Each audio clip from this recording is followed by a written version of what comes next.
Un petit peu avancé, j'ai démonté le phare pour pouvoir redresser la fourche.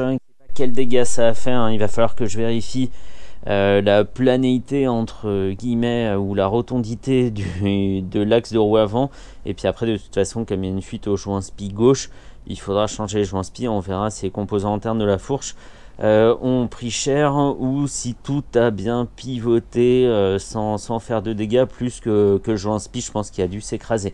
Ça c'est fait, j'ai enlevé le phare, donc je le remettrai, il est juste là. Puis j'ai aussi démonté le réservoir qui était bien défoncé. Je vais pouvoir remonter les composants, la pompe à essence notamment, dans un nouveau réservoir qui est ici. Mais comme il faut changer le joint à chaque fois qu'on enlève la pompe à essence, je suis en train d'attendre le joint. Donc ça nous donne accès à la boîte à air, le filtre, tout ça nickel. Aujourd'hui, le couvercle de boîte à air, une coupe ailementée, très pratique. Aujourd'hui, je vais faire juste un truc ou deux, pas grand chose. Je vais remettre une batterie neuve que j'ai ici dans la boîte de composants. Très bien, batterie neuve. Et ensuite, je vais changer la poignée d'accélérateur parce que celle-ci est grippée. Je pense pas que ça soit les câbles qui aient pris. Je pense que comme elle est restée longtemps dehors, là il doit y avoir plein de petites merdouilles. Changement de la poignée, je l'ai commandée, elle est ici, je l'ai payé 8 € en casse moto sur eBay. Donc bien, c'est pas simplement la poignée, c'est aussi le Komodo de droite et c'est connectique. Donc ça c'est super cool, super pas cher. Nouvelle batterie accélérateur, je vais changer les bougies 2, 3, 4 de ce côté là et la bougie 1 de l'autre côté.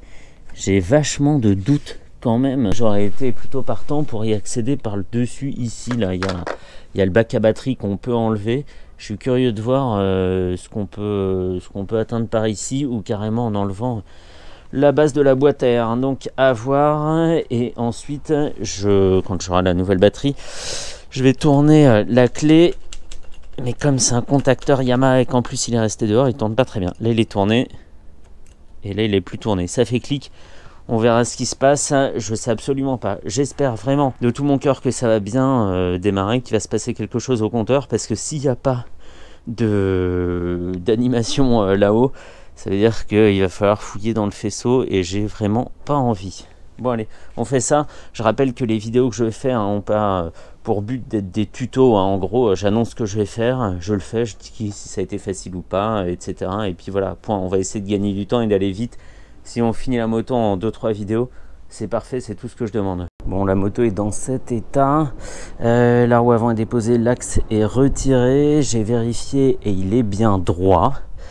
Il est bien rectiligne. La technique qu'il donne dans le manuel d'atelier, c'est de faire rouler l'axe sur une surface plane. Et là, effectivement, il fait pas il est bien rectiligne. Donc nickel. Je passe un coup de propre sur tous les éléments que j'ai en vue et après, je remonte ça et je m'occupe de la batterie. C'est parti. J'ai plus de voix. La batterie est en place. J'ai pas changé les bougies parce qu'il faut effectivement que je retire la boîte à air si je veux être à l'aise. Mais il faut débrancher, faut desserrer des petits colliers, débrancher les durées, tout ça. J'ai quand même mis en place la nouvelle batterie, plus rouge, noir, moins. Oh. Il se passe effectivement quelque chose. 47 915 km. On a un clignotant qui est mis. Je l'enlève. Clignotant. Boum. Ok. Alors, il déconne un peu sur l'essence parce que bon, bah, il n'y en a pas. Voyant de point mort, c'est bon. Putain, je suis trop content. Ça fait des ennuis en moins, quoi. Hop, à droite. Ok. Bon, on va faire le tour, hein, tant qu'à faire. Ça, la bascule. La bascule se fait. Il faudrait que je rebranche le phare pour voir à quel point il fonctionne, sachant que j'ai plus ou moins arraché une cosse de veilleuse. Donc, on verra ça. Est-ce que je suis assez fou pour mettre un coup de démarreur? Ok, ça fait rien. Ça fait rien, ça t'apprendra à être trop précipité. Déjà ça là c'est une petite victoire. C'est trop cool. On coupe. Ok. Ok. Et il y a l'horloge qui reste là. Bon, avec le reflet c'est galère. Mais elle est bien là. Bon, c'est déjà pas mal. Hein. C'est déjà pas mal. Clignotant, bascule, machin. Ok. Je vais changer le Komodo et sa poignée et je reviens tout de suite. J'abandonne l'idée de changer les bougies pour l'instant, c'est une tannée pas possible. Tout ce qu'il faut, nickel, la bougie est au fond de son puits, il n'y a pas de problème. Par contre après, il faut glisser un outil, j'ai pas de quart de demi-rallonge, la rallonge est trop longue, je l'ai bloqué, j'ai dû démonter tout ça juste pour pouvoir l'enlever, c'est une tannée. Et je vais considérer que la moto a 45 000 km et pas trop d'usure. Pour les changer plus tard, je verrai. Il y a sûrement une technique bien meilleure que ça. Et j'en ai profité pour mettre un coup de soufflette général dans le bloc parce qu'il y avait plein de feuilles mortes et le risque d'incendie était élevé. J'ai aussi enlevé les embouts de guidon, non sans mal, parce que j'ai foiré les empreintes hexagonales, aussi bien la petite que la grosse. Donc il a fallu faire preuve de persuasion avec mon ami la pincetto ici, et les deux embouts sont là. Faut le faire quand même pour réussir à foirer une empreinte aussi grosse, quoi. Bref, ils sont sortis, je vais pouvoir changer la poignée d'accélérateur et on y va tout de suite. Et après je rentre, terminé, repos, retraite, tout, parce que j'en ai marre.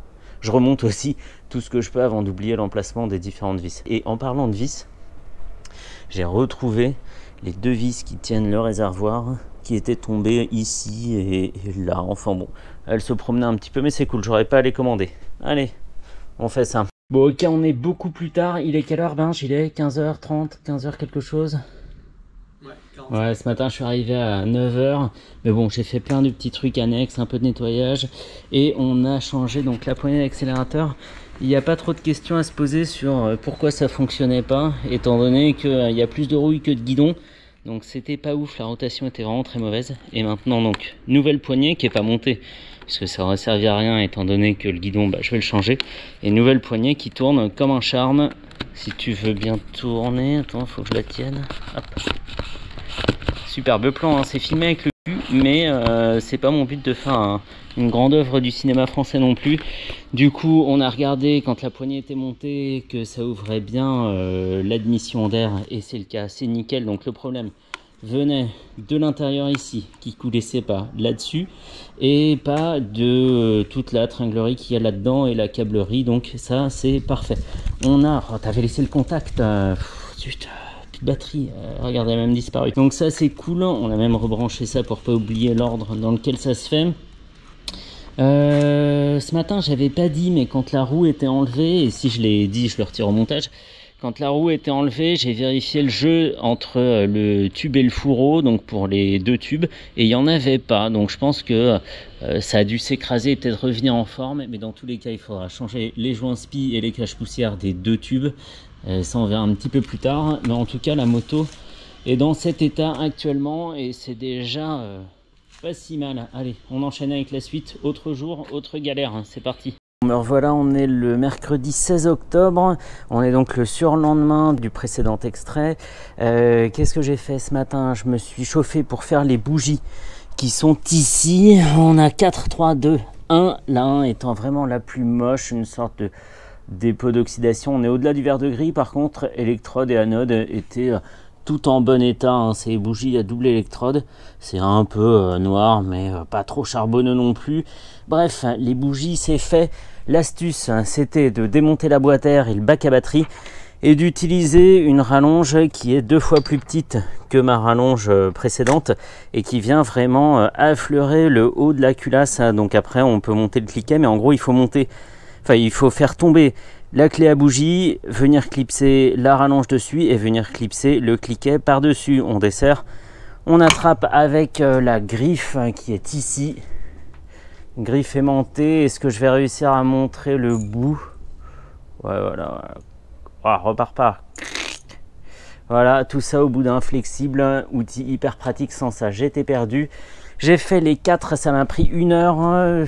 Particulièrement difficile, c'était la bougie numéro 1, puisqu'il faut enlever cette durite d'eau et accéder du coup à la bougie qui est juste derrière. 1, 2, 3, 4, tout est bien remis. Parfait. Aujourd'hui, j'ai reçu des pièces, donc on va s'occuper de la vis de réglage de l'embrayage et on va s'occuper aussi du repose-pied. J'ai d'autres pièces, mais ça doit aller sur le nouveau guidon, donc on va attendre un petit peu. J'ai mis un coup de polytrol sur les plastiques ici. Je sais pas, c'est un peu bavé. Le résultat est pas hyper probant, hein, pas ouf. Il manque un support en caoutchouc là-dessous. Là. Bon, bref. Résultat pas hyper probant. Je mettrai peut-être une deuxième couche. J'en ai mis aussi sur le passage de roue. C'est beaucoup plus joli. Là, c'est indiscutable. Le résultat vraiment est canon. Très très beau. J'ai mis un petit coup de propre un petit peu partout. Et on va y aller du coup pour la vis de réglage. Et j'ai dit quoi d'autre? Le repose-pied. Je vais aussi changer le repose-pied gauche. On va pas lésiner. Et puis bah, si je casse le gauche, j'en aurai rien de rechange. Ça sera parfait. 1, 2, 3, on y va. C'est bon. Quel pied droit? C'est bon avec sa petite vis, hein, parce que j'aime bien quand je frotte faire des étincelles dans mes rêves. Et à gauche, le nouveau aussi, bim, ça a juste nécessité une petite adaptation ici, là, pour pas que ça frotte là. De la graisse sur l'axe pour pas, voilà, très bien. Il a fallu enlever cet axe du sélecteur pour le mettre sur le côté pour pouvoir retirer la goupille. Par contre, pour la vis de réglage ici, oui, ok.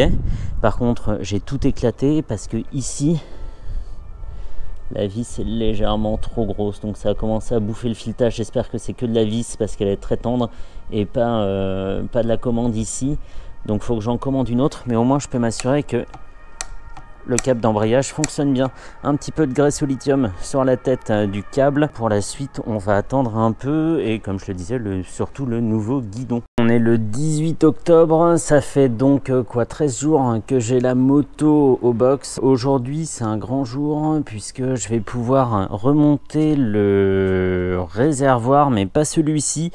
J'en ai acheté un autre, pas très cher, à 50 €. Pour donner une idée, à 150 € sur les sites pro de casse moto, on trouve des réservoirs qui sont abîmés. Celui-ci, donc je l'ai acheté 50 € sur le bon coin. Il est quand même abîmé hein, ici, mais beaucoup moins que celui-ci. Il est nickel à l'intérieur, il n'a pas de trappe à essence et il n'a pas de pompe à essence et tout ce qui va bien dessous. À une main, c'est carrément galère. Voilà, par contre il a la grosse bague en alu là, donc ça c'est pas mal. Il va falloir que je remonte aussi la fixation qui va ici, mais je vais tout transvaser donc du vieux réservoir au nouveau, en espérant que la pompe à essence soit en bon état.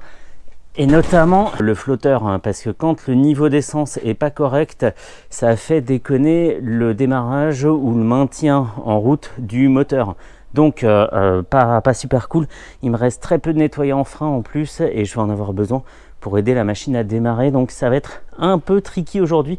Je transvase tout. Si je pouvais pas le faire jusqu'à présent, c'est parce que j'attendais le joint de pompe à essence, puisqu'on préconise de le changer à chaque fois qu'on démonte la pompe à essence. Donc c'est ce que j'ai fait, il est arrivé, il coûte 20 €. J'ai aussi les deux petits patins de dessous de réservoir. Est-ce qu'il y en a sur le XJR? Non, il n'y en a pas. On verra ça après. Transvasage, transvasement ou transvasion. Bon, on transvase. Et on continue. Voilà la pompe après 10 minutes d'une bataille pas trop acharnée pour pas tout casser. Elle est pas belle, hein. Je l'ai déjà nettoyée un petit peu, mais elle était couverte de rouille, elle était un petit peu orange partout. Et puis là on voit que l'essence commence à sécher et c'est pas joli. Le mécanisme qui doit bien fonctionner, c'est celui-ci. Quand on n'a pas le plein, quand le réservoir est vide, on est comme ça. Et quand on a le plein, c'est comme ça. Et parce que cette résistance varie, on peut calculer combien on a d'essence dans le réservoir. C'est de l'électronique toute bête. On a, c'est une résistance d'ailleurs ou une impédance, l'un ou l'autre. Du coup, donc ça c'est la pompe. Je vais tout bien nettoyer. Je pense qu'elle peut fonctionner. Il n'y a pas l'air d'y avoir de rouille là où il faut pas. Le seul souci, je le disais, c'est que j'ai très peu de nettoyant frein et du coup ça va être un petit peu compliqué. J'ai failli casser cette petite patte ici parce que c'était le seul truc qui empêchait la pompe de sortir, parce que le diamètre du trou est très légèrement inférieur. J'ai failli la couper. Heureusement que la pince coupante ne passait pas, du coup je l'ai tordu avec une pince à long bec, et heureusement parce qu'en fait c'est la butée basse de la jauge à essence du flotteur. Boing. Donc sans ça, bah, ça serait parti tout au fond et je ne sais pas quelle info on aura eu au compteur. Nettoyage, remontage dans l'autre réservoir en faisant attention à la petite patte. Et c'est parti avec changement du joint, le joint qui est ici. Tu veux bien me décoller? Merci. Voilà, on va changer le joint, il est tout sec, vraiment pas bien. Donc c'était bien de commander le nouveau qui est... Je l'ai perdu, il est là. Belle pièce Yamaha. Paf, allez. À tout de suite. Petite pause pour un fait intéressant, c'est que la pompe se déclipse en plusieurs parties. Il y a la base et il y a encore d'autres parties ici, là, la base vraiment de la pompe, hein. Il y a la crépine ici, etc. Tout ça, ça se déclipse et donc ça peut être nettoyé. Et pour donner une idée de comment c'est crade, voilà, donc si on nettoie pas ça et qu'on met du nouveau carburant, bah, ça reste ad vitam aeternam et ça fait du sale carburant. Dégueulasse. Le souci dans tout ça, c'est que c'est bien de démonter, mais que tout est en plastique, tout a été immergé dans l'essence pendant des années et que tout est très cassant. Donc faut faire super gaffe, sinon une pompe à essence en occasion, ça coûte 200 €. Donc je vais essayer d'être très méticuleux. Est-ce que ça serait pas une pompe à essence toute propre, ça, par hasard? Propre, tout d'Olympio. Parce que j'ai retrouvé une bombe de nettoyant qui maintenant est presque vide, puisque j'ai fini mon nettoyant frein. Bref, ça marche très très bien. Ça en a craché de la rouille ici à l'intérieur, tout ça. Mais j'ai bon espoir parce qu'en fait, la rouille, elle stagnait, elle n'a jamais été aspirée par la crépine, elle n'a jamais circulé dans la pompe, elle n'a jamais été recrachée dans le circuit d'admission. Ça d'ailleurs, c'est aussi un doute, la rampe et les injecteurs. Je ne sais pas du tout comment ça va fonctionner. Bref, je reclipse, je rebranche le petit connecteur que j'ai débranché, qui est ici, là. Voilà, mais même si ça ne fonctionne pas, c'était très intéressant de voir comment c'est fichu, comment ça circule. C'est un peu comme un petit cœur, quoi. C'est assez drôle. C'est assez drôle, alors qu'on sait que le cœur de la moto, c'est plutôt le carburateur. Bref, je reclipse, je remonte dans le réservoir cette fois-ci, une bonne fois pour toutes, paf paf, et je fais attention en passant dans le grand orifice de ne pas arracher cette petite patte ici, là. Ça va être coton. La greffe a bien pris, sa nouvelle petite pompe est bien en place, un tuyau de muselaire, je ne sais pas pourquoi. Les deux fixations, j'en ai profité pour changer les deux vis. Je vais remonter le tout sur la moto. J'ai tellement peur que ça fonctionne pas et que ça soit la fin de tout et je me dise non ben là c'est mort, c'est trop compliqué de trouver la panne, machin et tout.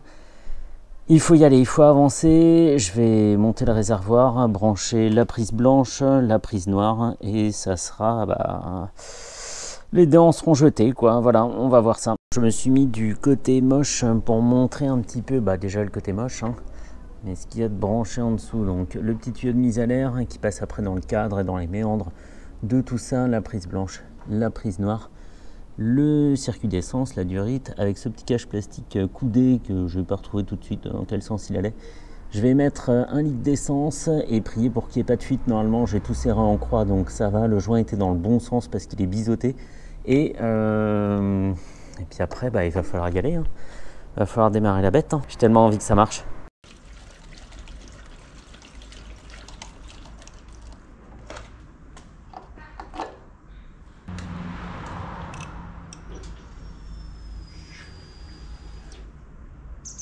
Okay.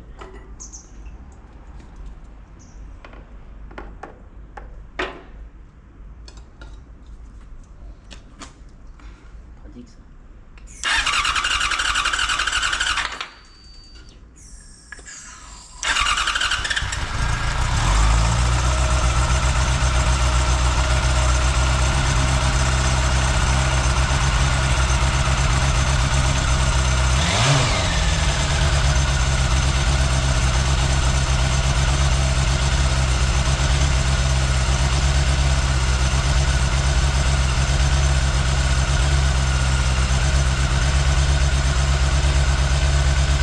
Et voilà, elle a démarré.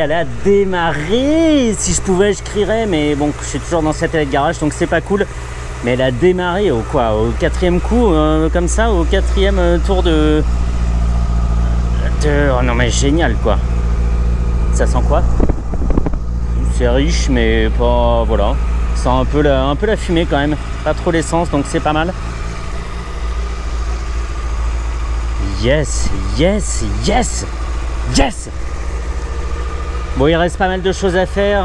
Le guidon, un bouchon de réservoir, j'ai commandé un petit truc sympa. La selle qui doit arriver, le garde-boue, les joints spi de fourche, le kitchen et 2 pneus neufs. Tout ça, c'est pour le prochain épisode. J'ai qu'une envie, franchement, c'est de m'asseoir dessus et d'aller faire un tour. Même avec la commande des gaz comme ça et la selle pas montée. Juste envie de rouler un peu ou de claquer une vitesse. Non mais excellent, excellent. Oui, oui.